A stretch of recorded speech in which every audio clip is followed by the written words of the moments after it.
Bismillahirrahmanirrahim. Assalamualaikum warahmatullahi wabarakatuh. Alhamdulillah wa syukurillah la hawla wa la quwata illa billah. Allahumma salli ala Muhammad wa ala alihi wa ashabihi wa man tabi'ahum bi ihsanin ila yaumiddin wa ba'd. Wa inna astaqal hadisi kitabullah wa khairal hadiyi hadi Muhammadin sallallahu alaihi wasallam, syarrul umuri muhdatsatuha fa inna kulla muhdatsatin bid'ah wa kulla bid'atin dhalalah wa kulla dhalalatin finnar. Ayol ikhwah, a'azana subhanahu wa ta'ala, kesempatan pagi yang cerah, segar, seolah bahagia juga pikiran kita semuanya. Karena siapa yang masuk waktu pagi, pikirannya cerah, badannya sehat, punya jatah makan sehari, seolah dunia berada di dalam genggamannya. Masya Allah, Allahu Akbar, luar biasa, nikmat yang sangat besar. Tugas kita adalah syukur, syukur, syukur, dan syukur, menggunakan nikmat untuk meningkatkan ketaatan.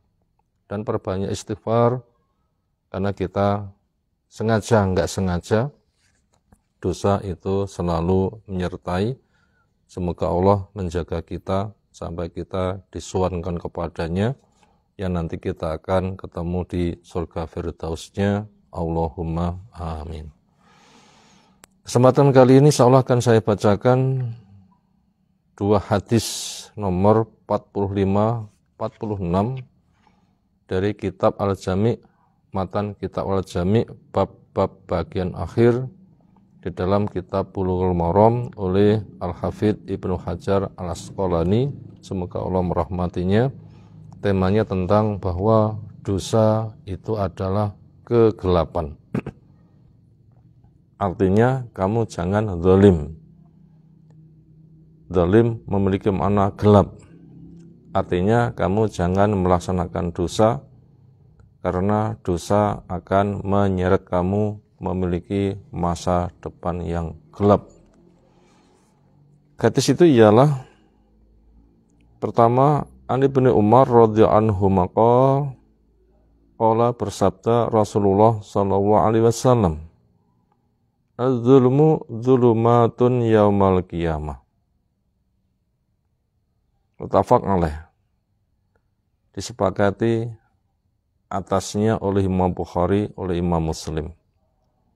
Kedzaliman, yaitu perbuatan dosa, itu akan berdampak gelap. Kedepan resikonya hari kiamat adalah akan ada kegelapan-kegelapan. Kedzaliman itu adalah akan berdampak kegelapan yang panjang nanti di hari kiamat. Itu hadis pertama. Hadis yang kedua, An Jabir radhiyallahu anhu qala Rasulullah sallallahu alaihi wasallam, ittaqu az-zulma. Jaga diri kalian dari perbuatan zalim. Perbuatan dosa yang berdampak kegelapan. Fa inna dzulma dzulumatun yaumal qiyamah, karena perbuatan zalim itu merupakan kegelapan-kegelapan yang banyak, berdampak panjang, berat nanti dari kiamat. Wattaqu as-suha, jaga diri kalian dari penyakit kikir. Dititipi fadilah tapi tidak mau berkarya. Dimiliki sendiri, seolah milik sendiri, tidak mau memberikan maslahat pada orang lain. Fa innahu ahlaka man kana qablakum, maka sesungguhnya sifat kikir itu menyebabkan hancur orang sebelum kalian. Rawahu Muslim. Semoga Allah merahmatinya.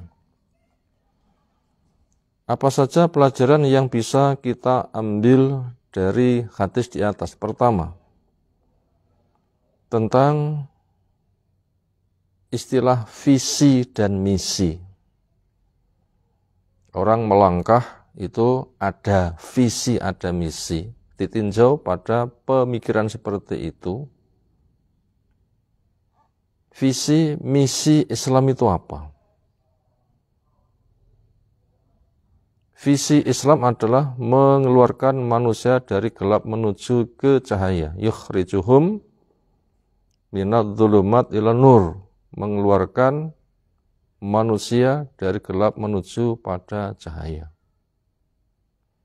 Entah gelapnya kebodohan kepada cahaya ilmu, gelapnya kesyirikan kepada cahaya tauhid, gelapnya kebid'ahan menuju kepada cahaya sunnah, gelapnya kemaksiatan menuju kepada cahaya ketaatan, gelapnya akhlak yang buruk menuju kepada akhlak yang baik, gelapnya alam kubur untuk mendapatkan terang di alam kubur, puncaknya gelapnya neraka menuju kepada surga yang bercahaya terang benderang. Karena neraka itu adalah gelap, makanya orang itu butuh cahaya. Ilmu itu cahaya, tauhid itu cahaya, sholat itu adalah cahaya.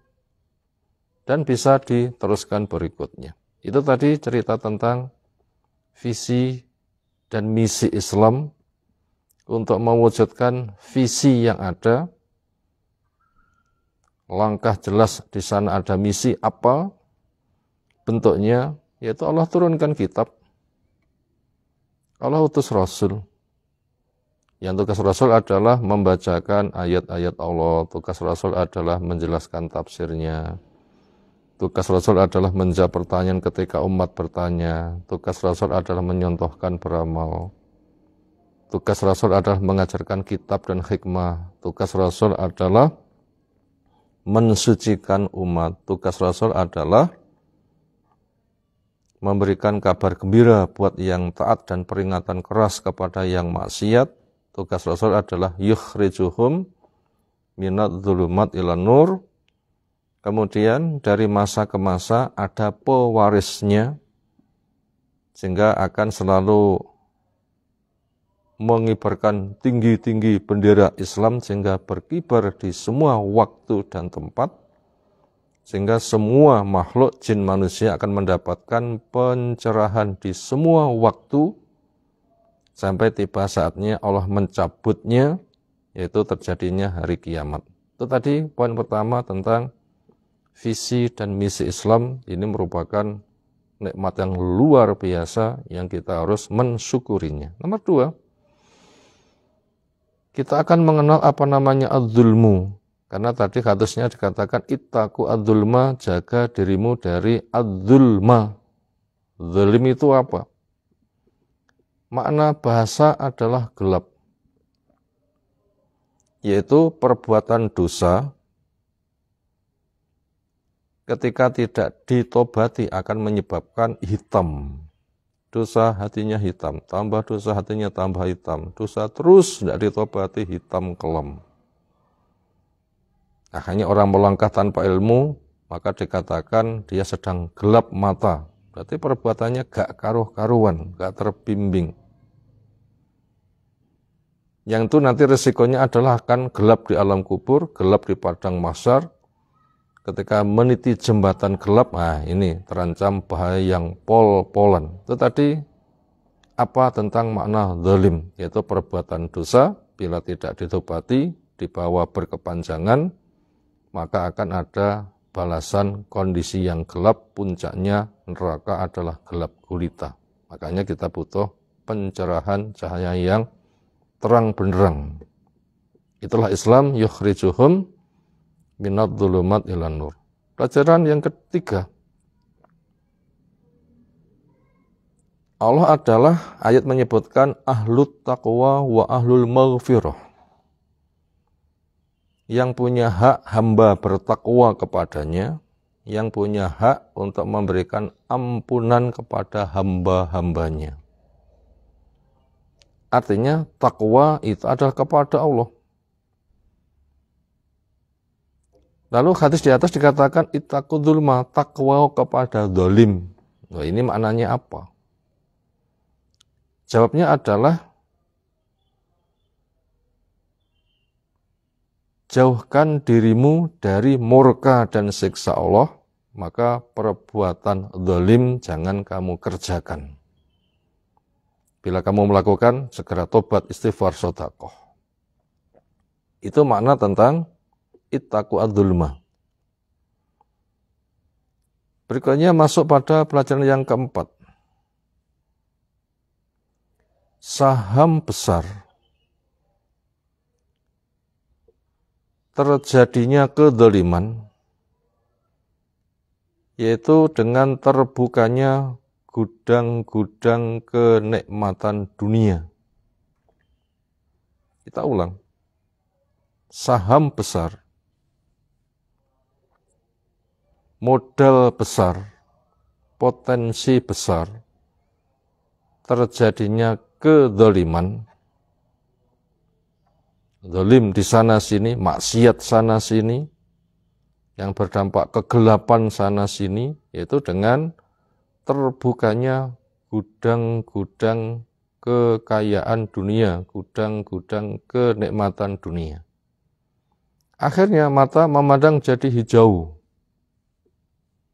Manusia punya pembawaan kikir ingin dimiliki sendiri.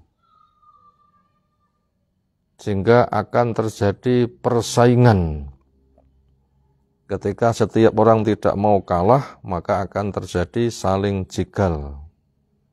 Untuk memenuhi ambisinya, mereka akan menempuh segala macam cara, menghalalkan segala macam cara.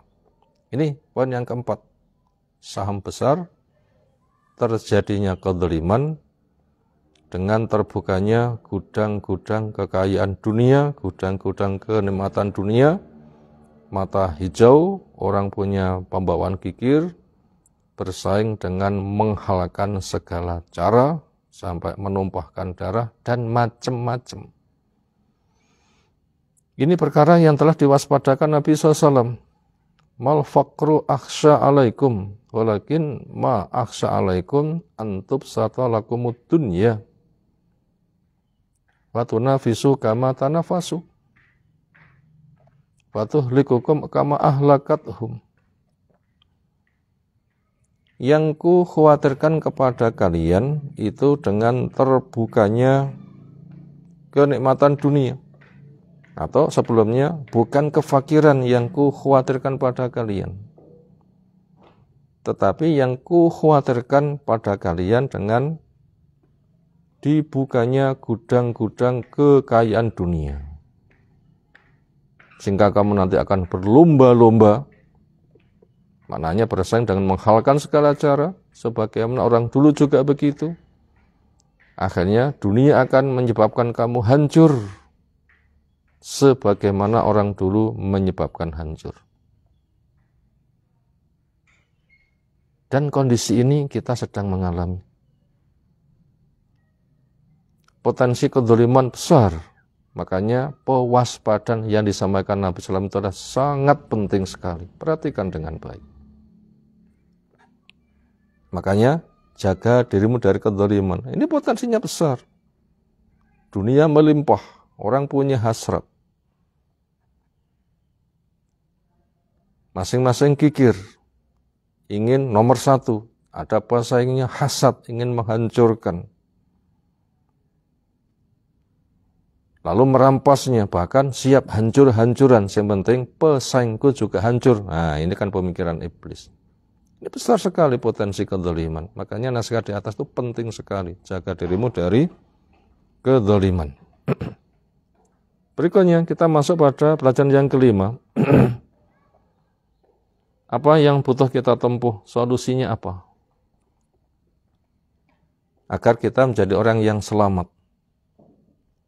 Maka jawabnya, jadikan dunia sebagai modal dan sarana untuk mencari akhirat.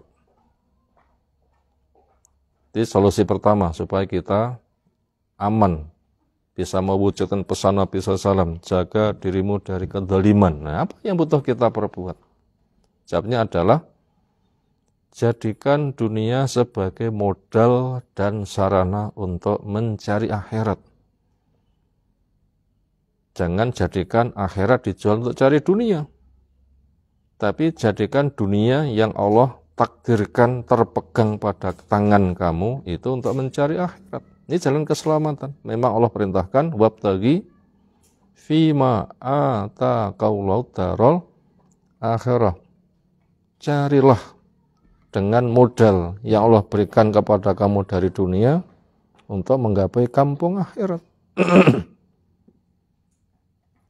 Makanya program kita harus ke sana. Ini cara keselamatan. Nomor 2, sibukkan menjadi manusia yang selalu berusaha untuk memberi jasa. Sibukkan diri menjadi manusia yang banyak memberi jasa. Karena pesan Nabi SAW, khairun nas anfa'uhum linnas. Sebaik-baik manusia, siapa? Yang paling banyak memberi manfaat kepada orang lain. Entah memberikan manfaat dengan ilmunya, arahannya, nasihatnya, doanya, pemberiannya. Yang jelas ketika bergaul, beri. Kepada milik orang lain, zuhud. Maknanya jangan menginginkan apa yang mereka miliki. Mereka punya, dorong untuk semakin baik, bahkan kamu bantu untuk semakin baik. Itu sebaik-baik manusia yang paling bisa memberi manfaat pada orang lain. Ini solusi kedua. Sehingga dengan begitu kita nanti nggak akan terjatuh pada kezaliman, tapi berusaha sibuk untuk memberi jasa. Lalu solusi yang ketiga, ambil saham untuk proyek nomor 2 ini. Ambil saham untuk mensukseskan proyek nomor 2 ini dengan dunia digenggam halalan thayyibah. Artinya proyek kedua ini, poin kedua, solusi kedua ini penting sekali. Yaitu khairun nas anfa'uhum linnas. Sebaik-baik manusia yang paling bisa memberi manfaat masuk pada proyek ini. Program ini. Bergaul memberi, mengadu itu kepada Allah. Bergaul itu memberi, mengadu itu kepada Allah. Minta itu pada Allah. Silahkan minta, apa yang kita butuhkan pada Allah. Doa. Perbanyak, Allah nggak akan pernah bosan. Kemudian apapun yang Allah telah berikan, gunakan jasa untuk memberikan maslahat pada orang lain. Apa yang bisa ku berikan? Makanya dunia, silakan intisar, diambil dengan halalan thayyibah, memang diperintahkan fantasyiru fil ardi wabtaghu min fadillah, supaya kamu bertebaran di bumi mencari rezeki. Ketika punya, beri maslahat pada orang lain. Itulah profil Nabi SAW, memberi kepada umatnya. Bahkan tanda sempurnanya iman adalah mencintai saudara sebagaimana mencintai diri sendiri, bahkan memiliki ithar. Wa yu'siruna ala anfusihim walau kana bihim khassasah. Lebih mengedepankan untuk memberikan maslahat pada orang lain walaupun dirinya punya kebutuhan yang amat sangat mendesak. Akhirnya Nabi SAW sedemikian rupa. Ketika meninggal ternyata tidak ada harta yang diwaris. La nurasu ma tarokna sodaqoh. Kami enggak diwaris. Semua apa yang saya tinggalkan itu sebagai sodaqoh. Luar biasa kan. Itu Nabi kita menyontohkan ke sana, kita melangkah. Apabila ini semua kita kerjakan, seolah kita nanti akan terbentengi. Sebagaimana tema yang kita angkat adalah az-zulmu zulumatun. Kedzaliman itu kegelapan. Artinya dosa itu akan menyebabkan gelap. Makanya kita bergaul jangan merusak, menimbulkan dosa, tapi memberi Nah, poin di atas merupakan masalah penting untuk kita perhatikan. Demikian yang kita sampaikan kesempatan kali ini, semoga bermanfaat. Subhanakallahumma bihamdika asyhadu an la ilaha illa anta astaghfiruka wa atubu ilaik. Assalamualaikum warahmatullahi wabarakatuh.